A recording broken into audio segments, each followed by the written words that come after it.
before completely breaking the internet with Ice Spice, getting co-signed by legends like Nicki Minaj, and producing records that you would hear everywhere you scroll. How was Riot able to achieve this level of success so fast?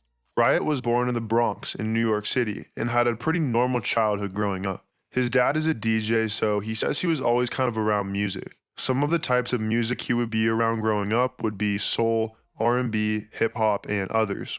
His dad is actually DJ Enough on Hot 97, so you might have actually heard of him. Riot's mom was also into music. She had a job in the music industry as well, so it's safe to say that Riot was surrounded by music and had a lot to be influenced by. He says that his mom had put him on to other types of music like alternative, rock, and genres of that nature. Riot says that he could pretty much listen to whatever he wanted to growing up and was open to pretty much any type of music. Although he grew up in a pretty musical family, his musical journey didn't start until he was 8 years old, which is still pretty young.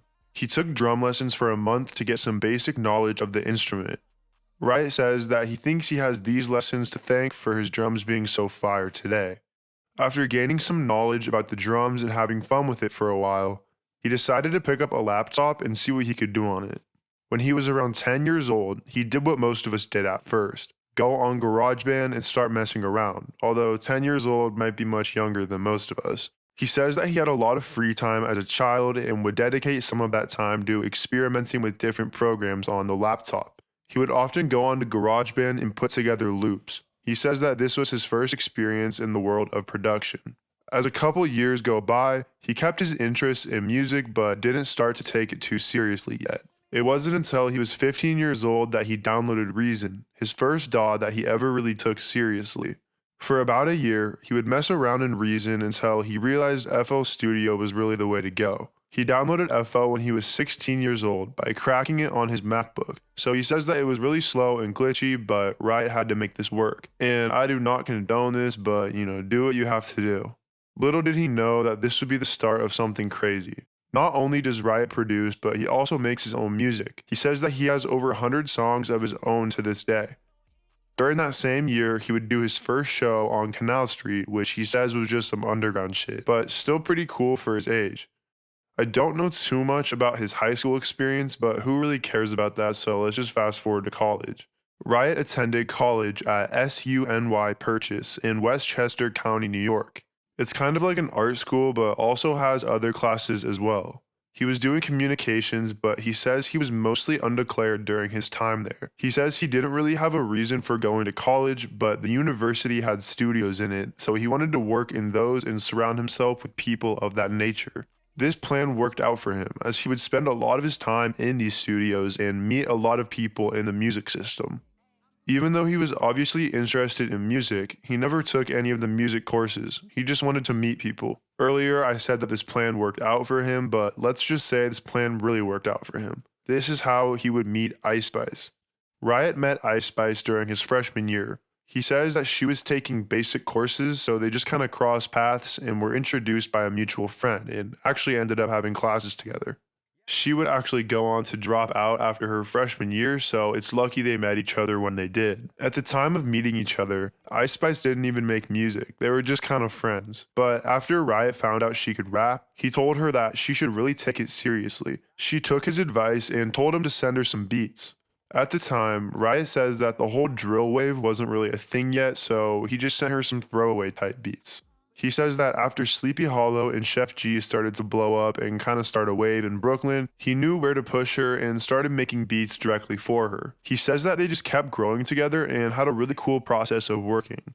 They would always bounce ideas off of each other, and he says that when he did the sample In the Name of Love, it was actually Ice Spice's idea. After working hard and creating a poppin' sound between the two of them, they started to pick up some traction. Riot would sample songs like Clarity by Zedd and In the Name of Love by Martin Garrix and Baby Rexha.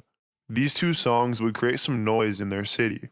When Clarity first came out, he says that he knew this was a step in the right direction for Ice Spice's sound. He says that they always aimed for hard-hitting drums, relation-based lyrics, and shit that's just relatable.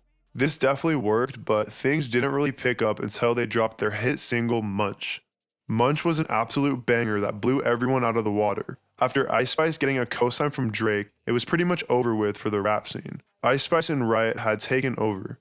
This record is featured on World Star Hip Hop with over 38 million views and 500,000 likes at the time of this recording. And after doubts from pretty much everyone that Ice Spice would be a one-hit wonder, the producer-rapper duo would follow up with single Bikini Bottom, a SpongeBob-inspired sample that Riot killed. At this point, Riot was solely focused on Ice Spice's career. Blowing up with the rapper is a producer's dream, so I don't really blame him.